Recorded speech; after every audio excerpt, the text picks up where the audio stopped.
एक लड़की का अंधा प्रेम। अंधे प्रेम को दर्शाती एक सच्ची प्रेम कहानी। अनन्या एक गरीब लड़की थी। उसके पिता एक कपड़े की दुकान पर काम करते थे और माँ दूसरों के घरों में चौका बर्तन किया करती थी। अनन्या अपने माँ बाप की इकलौती लड़की थी। उसके माँ बाप ने उसे बड़े लाड प्यार से पाला था। वे चाहते थे कि अनन्या पढ़ लिख कर बड़ी आदमी बने, जिससे उसके सिर से गरीबी का कलंक मिट जाए। अनन्या ने जब 10वीं क्लास को पास किया तो उसके माँ बाप बहुत खुश हुए। उन्होंने कस्बे के एक इंटर कॉलेज में उसका नाम लिखवा दिया। इंटर कॉलेज उसके घर से थोड़ी दूर पर था, इसलिए उसके माँ बाप ने किसी तरह पैसों का जुगाड़ करके उसे एक पुरानी साइकिल भी दिला दी, जिससे अनन्या को स्कूल जाने में परेशानी न हो। अनन्या जब साइकिल पर बैठकर स्कूल जाती तो उसे लगता जैसे वह आसमान में उड़ रही हो।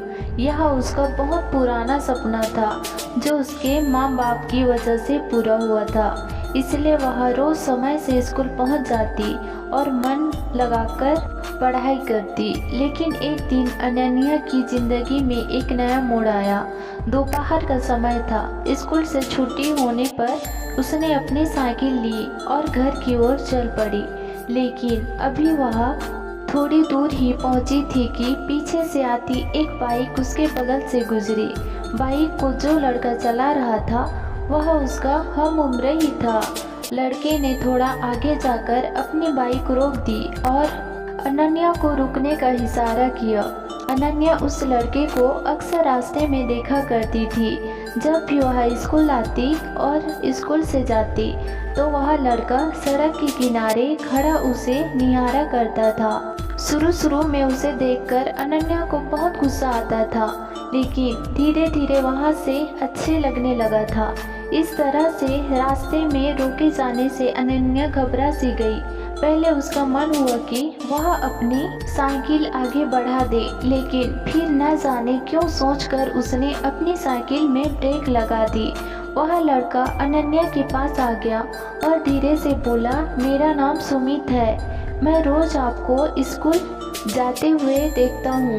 अगर आप बुरा न मानो तो मैं आपसे कुछ कहना चाहता हूँ। क्या? अनन्या के मुंह से सिर्फ इतना ही निकला।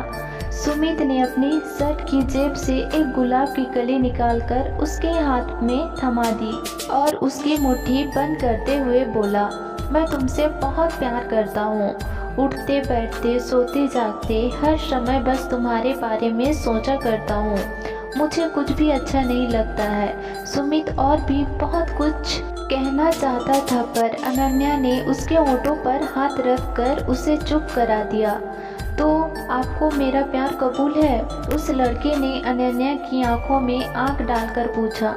अनन्या शर्मा गई। उसने चुपचाप हाँ में अपनी गर्दन हिलाई और साइकिल पर बैठकर तेज तेज पैडल चलाते हुए अपने घर को चली गई। इस तरह अनन्या और सुमित में बातचीत की शुरुआत हो गई।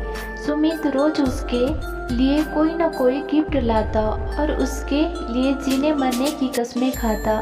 उसकी बातें सुनकर अनन्या दीवानी हो जाती और सपनों की दुनिया में खो जाती।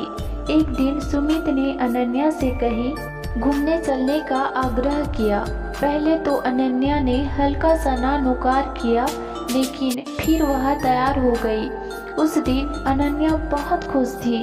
वह तय समय पर उस जगह पर पहुंच गई जहां पर सुमित ने उसे मिलने के लिए कहा था। सुमित ने अनन्या की साइकिल को एक दोस्त की दुकान पर खड़ी कर दी और अनन्या को बाइक पर बैठाकर चल पड़ा।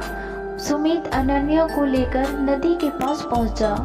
वहां पर उसने अपनी बाइक खड़ी कर दी और दोनों लोग घास पर बैठकर बातें करने लगे। सुमित ने अनन्या से एक दो बातें की, फिर वह उसके करीब आ गया और उसके चेहरे से खेलने लगा। धीरे धीरे अनन्या पर एक नशा सा छाता चला गया। शायद वह सुमित के मन की बात समझ नहीं पाई, इसलिए उसने अपने आप को सुमित के हवाले कर दी। दोनों लोग एक दूसरे के प्यार में खो गए और दो जिस्म एक जान हो गए। अभी वो दोनों लोग ठीक से नॉर्मल भी ना हो पाए थे कि तभी न जाने कहां से वहां पर 3 लड़के आ गए। उन्हें देखकर अनन्या हक्का बक्का रह गई और जल्दी जल्दी अपने कपड़े सही करने लगी।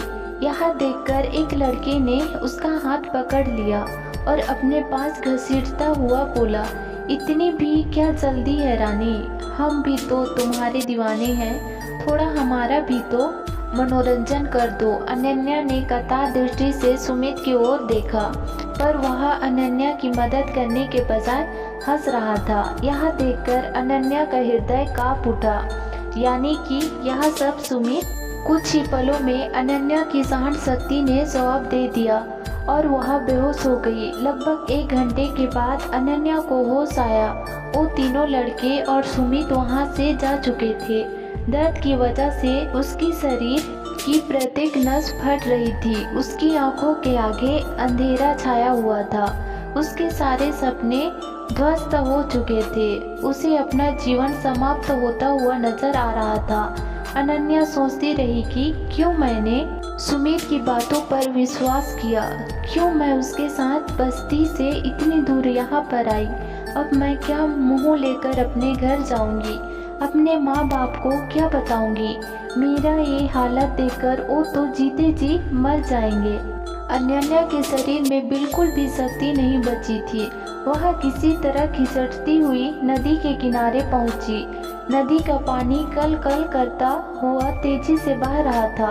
अनन्या ने एक बार फिर अपने करीबी माँ बाप के बारे में सोचा, लेकिन साथ ही सुमित का चेहरा भी उसकी आंखों के आगे तैर गया और इसके साथ ही क्रोध बढ़ा और घिन से मिले जुले भाव से उसका शरीर कांपने लगा।